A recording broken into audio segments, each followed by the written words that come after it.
बिस्मिल्लाहिर्रहमानिर्रहीम। अस्सलाम वालेकुम।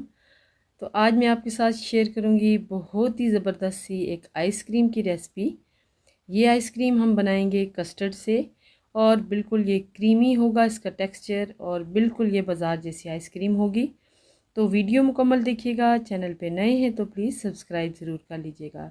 तो आज की वीडियो की तरफ चलते हैं। ये देखें कितनी ज़बरदस्त इसकी जो है ना लुक है और इसका टेक्सचर, इसका टेस्ट बहुत ही ज़बरदस्त है।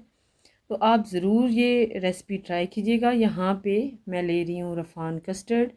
मैंने यहाँ पे मैंगो फ्लेवर लिया है, तो आप जो फ्लेवर आपको पसंद हो वो ले सकते हैं। तो 4 टेबलस्पून यहाँ पे मैंने कस्टर्ड पाउडर लिया है और इसमें तकरीबन हाफ़ कप मैंने मिल्क का ऐड कर दिया है। आपने इस बात का ख्याल रखना है कि मिल्क आपने ठंडा लेना है। यहाँ पे तकरीबन हाफ़ के जी से थोड़ा सा ज़्यादा मैंने मिल्क ले लिया, उसे बॉईल किया है, उसमें मैंने शुगर ऐड कर दी है।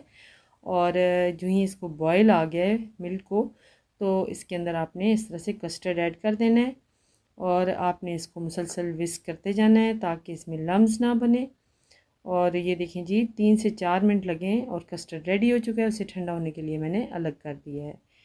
तो यहाँ पे हम ले लेंगे विपिंग क्रीम। बिल्कुल ये चिल है और इसे हम विप कर लेंगे। तकरीबन 4 से 5 मिनट हमें लगेंगे इसे बीट करने में। और जब इसकी सॉफ्ट पीक्स बनने लगेंगी तो उस वक्त हमने इसको स्टॉप कर देना है। तो ये जो कस्टर्ड आइसक्रीम है बहुत ज़बरदस्त बनती है। आप यकीन माने कि इसका जो टेक्सचर होता है और इसकी जो टेस्ट होता है बिल्कुल ओरिजिनल आइसक्रीम्स जैसा ही होता है। ज़रूर आप ट्राई करें। बच्चों को तो ख़ास तौर पे ये आइसक्रीम बहुत ज़्यादा पसंद आएगी। आप इसी जो है ना रेसिपी के साथ वनीला आइसक्रीम भी बना सकते हैं, बनाना आइसक्रीम भी बना सकते हैं। तो यहाँ पे ये देखें जी क्रीम हमारी बीट हो चुकी है और इसमें मैंने डाल दिया है कस्टर्ड जिसे मैंने अच्छे से ठंडा कर लिया है। और थोड़ा सा यहाँ पे जर्दे वाला कलर मैंने ऐड किया है चुटकी भर, थोड़ा सा इसको अच्छा सा कलर देने के लिए। तो यहाँ पे अच्छे से हम मिक्स कर लेंगे। ये स्पैचुला की मदद से मैं इसे कर रही हूँ मिक्स। चाहे तो आप जो है ना इलेक्ट्रिक बीटर की मदद से भी इसको अच्छे से मिक्स कर लें। तो जितना अच्छा मिक्स करेंगे उतना इसका कलर अच्छे से इन्हेंस हो जाएगा। तो यहाँ पे इसे मैंने कर दिया है कवर और तकरीबन 1.5 से 2 घंटों के लिए हम फ्रीज़र में से रख देंगे। जब ये हल्का सा देखें जमने लगेगा तो उस वक्त हमने इसको अगेन निकाल लेना है और इसे हमने अगेन बीट करना है इलेक्ट्रिक बीटर से या फिर हैंड विस्क से अच्छी तरह से आप करें। इसका पर्पस ये है कि इससे हमारी जो आइसक्रीम बनेगी वो बिल्कुल क्रीमी होगी।